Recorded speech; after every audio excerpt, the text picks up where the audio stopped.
Continuação do depoimento em ação penal 505, 96, 85, 50, movida pelo Ministério Público Federal contra Armando Ramos Trípode. A senhora pode, por gentileza, repetir seu nome? Ana Paula Souza da Silva. Então, podemos prosseguir? Pois não. Eu prossigo aqui, então, com as questões do Ministério Público Federal. Em relação a Carlos Alberto Figueiredo, o que o senhor identificou no ano de calendário de 2014 com relação a esse contribuinte? No que concerne a rendimentos declarados como recebidos e movimentações bancárias. Ele declarou que recebeu aproximadamente R$849 mil, porém a movimentação financeira dele foi de 3,2 milhões. Então, o que gerou uma incompatibilidade de 3,7 vezes a movimentação superior aos rendimentos. Então, isso a gente considera incompatibilidade entre o que é declarado e o que é efetivamente movimentado pelo contribuinte. Certo. Com relação ao contribuinte Gilson Alves, houve acréscimo patrimonial à descoberta no período fiscalizado? Sim, senhora. Foram identificados entre os anos de 2013 a 2015, sendo que no ano de 2014 foi a maior variação patrimonial a descoberto, algo em torno de R$100 mil.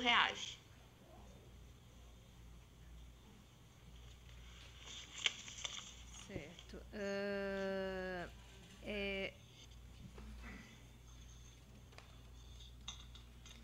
Com relação a Irani Rossini de Souza, mais uma vez, a questão relativa a rendimentos declarados e valores movimentados em conta. Em relação a... Pois não. Em relação à dona Irani, foi identificado É um senhor, Irani. É um homem. Uhum. É um homem. Em relação ao senhor Irani, foram identificadas incompatibilidades nos anos de 2011, 2012, 2013 e 2015, sendo que a maior variação aconteceu no ano de 2012, onde ele declarou que recebeu 261 mil, em torno de 261 mil reais, porém movimentou quase 1,5 milhões. Então, também foi considerado no calendário 2013 esse registro, não é? Sim, senhora. Perdão, é 2013. 2013. E acréscimo patrimonial a descoberta?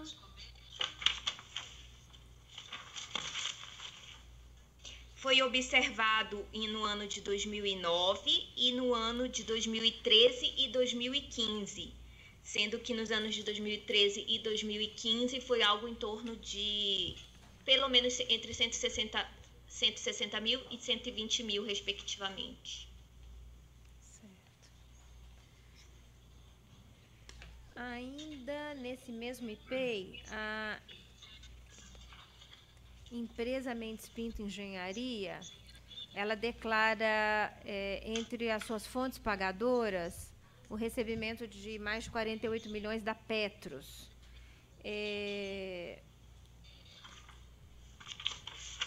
A senhora identificou alguma incompatibilidade entre a movimentação financeira dessa empresa e a receita bruta por ela declarada? No caso da empresa, nós fizemos a soma entre o que foi declarado ao longo dos anos e a movimentação financeira ao longo dos anos. Entre 2008 e 2015, nós observamos uma diferença de aproximadamente 15 milhões entre as receitas brutas declaradas e a movimentação, que foi muito superior ao que foi observado em relação à receita.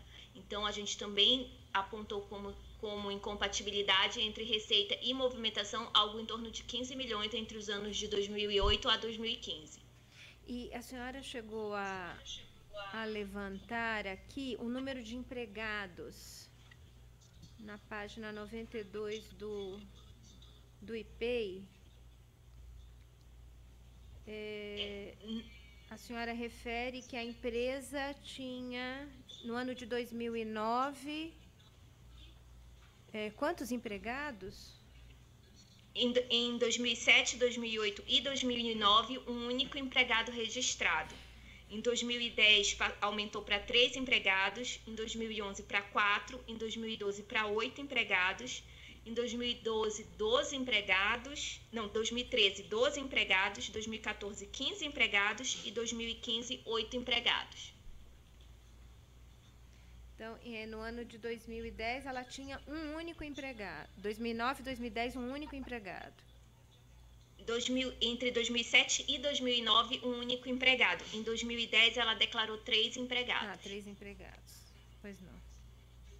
Com relação à empresa, ainda nesse Peixe Basa Engenharia, Projetos de Engenharia Limitada, há aqui a referência na tabela 76 do IPEI, há um recebimento da Petros, várias fontes pagadoras, dentre as quais a Petros, com mais de 11 milhões de reais. Certo, confirmo. Nesse período, ela declarou a distribuição de dividendos ao sócio Irani Rossini de Souza. Sim, senhor. Em 2012? De 2008, qual é o ano que assim? De 2008 a 15. Ela declarou pagamento de lucro, ela declarou tanto remuneração por ter vínculo empregatício, quanto lucros e dividendos. Lucros e dividendos ela declarou nos anos de 2008, 2009, 2010, 2013 e 2014. Certo, pois não. E declara como fonte pagada, uma das principais fontes pagadoras, a Petros. É a principal fonte pagadora nos sistemas da Receita Federal, a Petros. Certo. Já a empresa André Sá e Francisco Mota, que projetista realizou projetos para Petros, essa consta como tendo recebido valores da Petros? Diretamente da Petros, 1 minuto. Não, senhora, ela consta como as principais fontes pagadoras dessa empresa foi a OAS Empreendimentos S.A. e o Rio Mar Shopping S.A. E também recebe da Odebrecht Empreendimentos? Sim, senhora, é a terceira maior fonte pagadora dela, Odebrecht Empreendimentos Imobiliários. Mas não consta recebimentos da Petros, ela não declarou recebimentos da Petros, né? A senhora já referiu.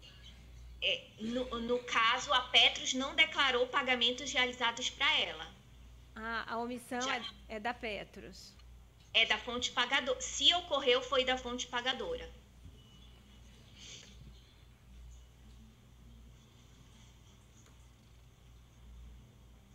Certo.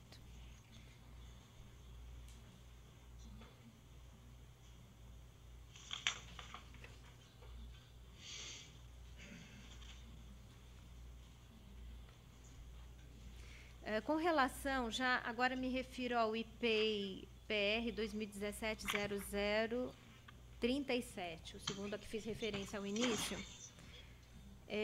com relação à empresa Marman Consultoria. Em relação à fiscalização dessa empresa, consta que ela declarou ter recebido R$6.760.933,46 de empresas do Grupo Odebrecht de 2011 a 12. A senhora confirma isso?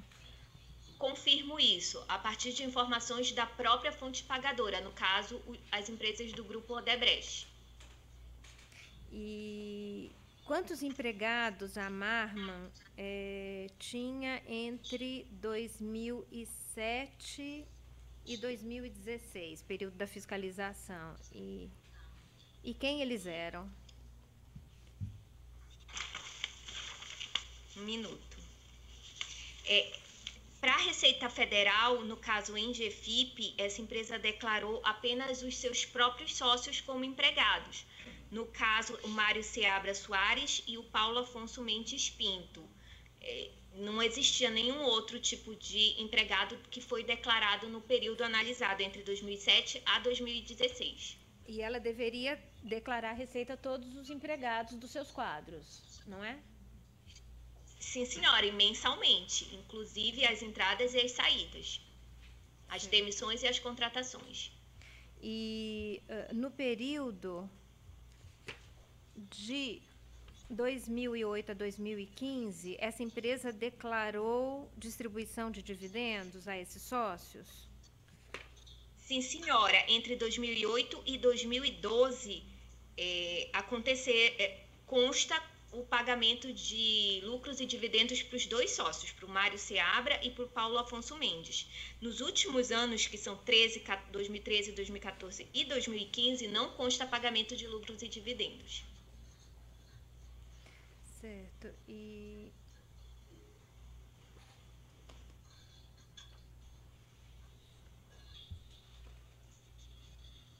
com relação à empresa Terra Consultoria Técnica,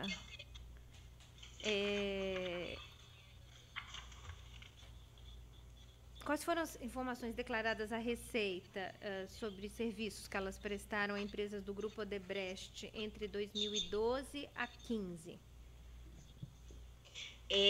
As empresas do Grupo Odebrecht, elas figuram como a principal fonte pagadora da Terra Consultoria.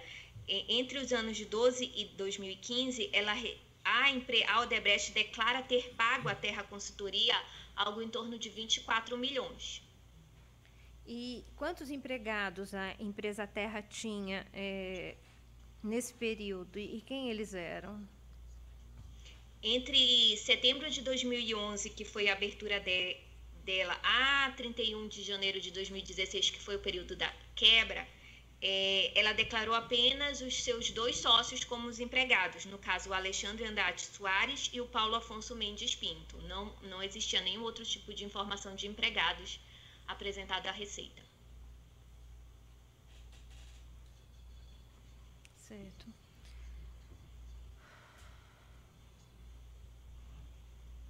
E houve distribuição de lucros a Paulo Afonso e Alexandre Soares? Sim, senhora. Ocorreram nos anos de 2012, 2013 e 2015. Os maiores valores foram no ano de 2015, quando o Alexandre Soares teria recebido em torno de 5 milhões e o Paulo Afonso em torno de 4,5 milhões em lucros e dividendos. Eu passo aqui a outra empresa, Mendes Pinto Empreendimentos. Qual foi o valor que ela declarou de recebimentos? Ou que, na verdade, como a senhora agora já até me corrigiu aqui, ela recebeu valores da construtora OAS?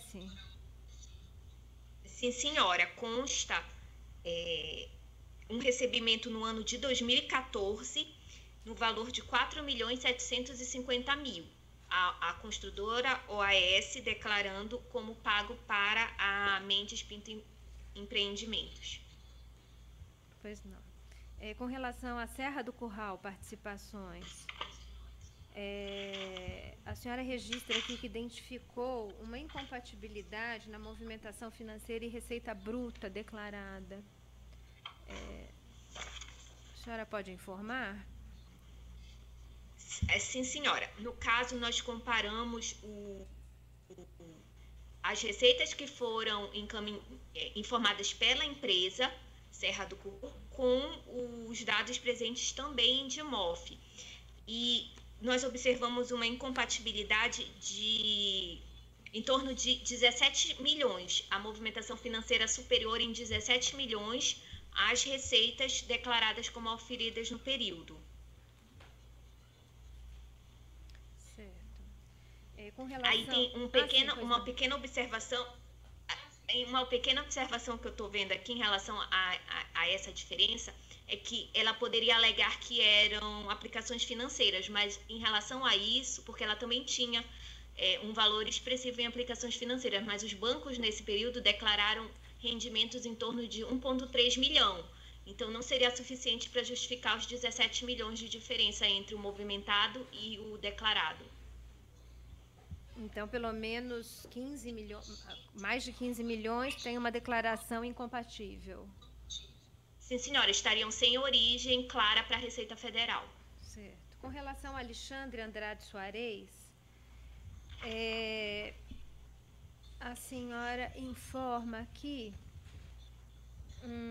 em relação aos bens e direitos, uma evolução expressiva dos seus bens e direitos entre 2008 e 2015. A senhora pode esclarecer a elevação patrimonial deste fiscalizado? O que nós observamos é que entre o ano de 2008, onde ele declarava para a Receita um patrimônio de torno de 2 milhões, ocorreu um acréscimo de aproximadamente 1.900 vezes em relação ao ano de 2015, que é o nosso ponto final, porque saiu de 2 milhões para 41 milhões. Então, foi essa, não direi incompatibilidade, mas foi esse o dado que chamou a atenção, o grande acréscimo ao longo de menos de 10 anos, né? Um acréscimo de 1.900%. Exatamente. Entre 2008 e 2015. E nesse período, a questão da movimentação financeira dele, dados então da DIMOF, movimentação financeira, eles se apresentaram compatíveis com rendimentos por ele declarados como recebidos? Não, senhora. Ao longo dos anos de 2008 a 2015, a gente conseguiu perceber incompatibilidades entre o rendimento declarado e a movimentação. Se eu somar todos os rendimentos com toda a movimentação a crédito na conta corrente desse cidadão, a gente observou uma diferença de 75 milhões entre o que foi efetivamente declarado e o que foi movimentado na conta corrente. Então, foi uma incompatibilidade expressiva desse contribuinte. O que pode esclarecer uma incompatibilidade dessa envergadura?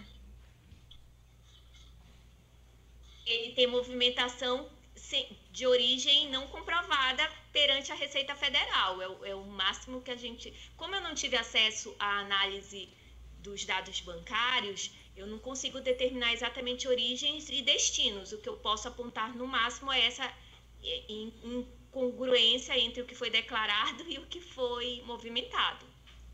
A origem da movimentação não é clara para a Receita Federal. Pois não. Com relação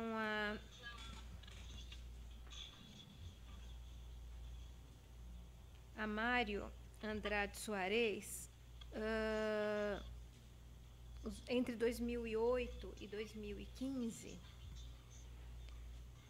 qual foi o comportamento que foi observado? Em relação a esse senhor, Mário Soares, é um comportamento diferente do até então descrito aqui que a senhora me perguntou. Ao contrário dos outros contribuintes, esse aqui praticamente não apresentou movimentação financeira que tivesse sido declarada à Receita no período. Ao longo dos anos, ele declarou rendimentos, o recebimento de rendimentos para a Receita Federal, que girou em torno de 198 mil a 2 milhões e 900, porém, esses rendimentos não tiveram reflexo direto em movimentação financeira. À época da DIMOF, os dados só nos eram encaminhados se esse contribuinte fosse o primeiro titular. Então, eu faço uma ressalva. A falta de movimentação financeira nesse período pode ter ocorrido porque ele não era primeiro titular em contas, ou os rendimentos que ele declara, se de fato foram recebidos, transitaram à margem do sistema financeiro, porque ele não sofreu reflexo na movimentação financeira do contribuinte. É como se o contribuinte não tivesse tido despesas com o seu não só despesas, com a sua manutenção. Exatamente. para a Receita Federal, pelos dados que foram apresentados no período, ele não teria ocorrido nem as entradas, nem as saídas, nem receita, nem despesa. Para a Receita Federal, eu não sei se ele tem informações de dados bancários, porque eu não tive acesso, mas para a Receita Federal não consta nenhuma entrada e nenhuma saída de recursos financeiros nos anos de 2008, 2009, 2010 a 2014. Certo. E eu já caminho aqui para encerrar as minhas indagações. Com relação a Valdemir Flávio Pereira Garreta, o que a senhora identificou com relação a esse comportamento, movimentação financeira e valores recebidos, declarados à Receita? Um minutinho. Pois não.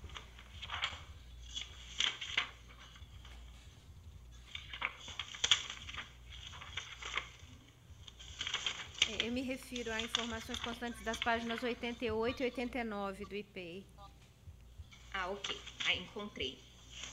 Em relação a esse senhor, o Valdemir Garreta, nós observamos uma incompatibilidade entre os rendimentos e a movimentação financeira no ano de 2011, algo em torno de 3 vezes superior à movimentação em relação aos rendimentos.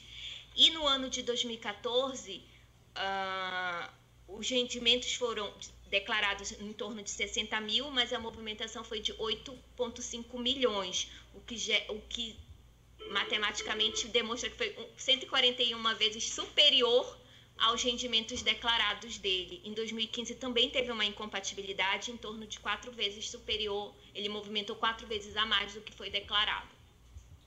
Então, em 2014, há aqui essa relação movimentação financeira e rendimento recebido, a senhora disse que chega a... 141 vezes. Ele movimentou 141 vezes superior ao rendimento que ele declarou para a Receita. Então, ele declara um recebimento aqui, eu vejo na tabela, de pouco mais de 60 mil reais e tem uma movimentação financeira de 8 milhões e meio de reais. Isso mesmo. E no ano de 2015... Algo parecido, ele declarou 2,5 milhões em rendimentos, mas teria movimentado algo em torno de 10 milhões. Deu uma relação 4 vezes superior à movimentação financeira em relação aos rendimentos. Eu agradeço os esclarecimentos da senhora auditora da Receita Federal e Excelência, não tenho mais perguntas. Perguntas pelo assistente de acusação? Perguntas pela defesa de José Adelmário? Perguntas pela defesa de William? Perguntas pelos demais defensores? Pois não.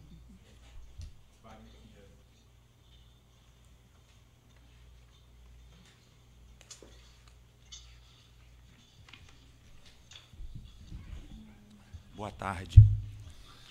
A senhora afirma em seu depoimento que... Estou falando pela defesa de Wagner Pinheiro, tá? A senhora afirma em seu depoimento que nos anos de 2012 e 2013, Wagner teria tido um acréscimo patrimonial descoberto. E também que ele declarou gado, né, e não teve apuração da atividade rural.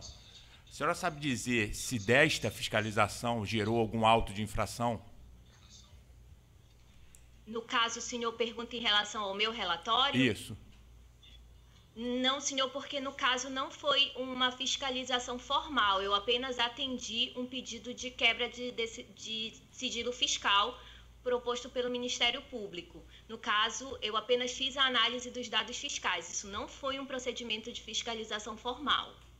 Tanto é que existe a ressalva no relatório de que essa situação poderia ser verificada em procedimento fiscalizatório a posterior. Ok, então a tendência é que este relatório gere um auto de infração, ou tenha gerado? Não necessariamente, porque existe a decadência tributária. Como nós estamos falando de fatos geradores acontecidos no ano de 2013, isso já foi alcançado pela decadência, então não necessariamente vai gerar um auto de infração. O que vai acontecer é que nós vamos informar a delegacia que jurisdiciona o contribuinte e a partir disso ela verifica a possibilidade ou não de abrir um processo fiscalizatório em cima do contribuinte. Perfeito. Então, em se comunicando ao órgão fiscalizador, a delegacia que cuida da matéria, ela lavrando um auto de infração, esse auto de infração cabe recurso? Sim, senhor. Em primeira e segunda instância. Perfeito. Então, só se pode dizer, no que decaiu, não temos como dizer. A doutora, a senhora está dizendo que não tem como dizer. Mas no que não decaiu, no que está sendo fiscalizado, isso pode ser exigido pela Receita. A Receita pode dizer que, efetivamente, a pessoa incorreu em um ilícito, o contribuinte incorreu em um ilícito antes de ser esgotado as duas esferas recursais, como a senhora bem colocou? Não, senhor. Tanto é que a Receita só pode considerar um crédito constituído ao final do processo de todo o litigioso, que inclui ainda as duas instâncias de recurso. Mas, como eu lhe disse, no caso, nem existe fiscalização aberta no momento. Ok, sem mais perguntas. Pela ordem. Wagner Pinheiro. Vossa Excelência pode chegar até aqui à frente? Obrigado.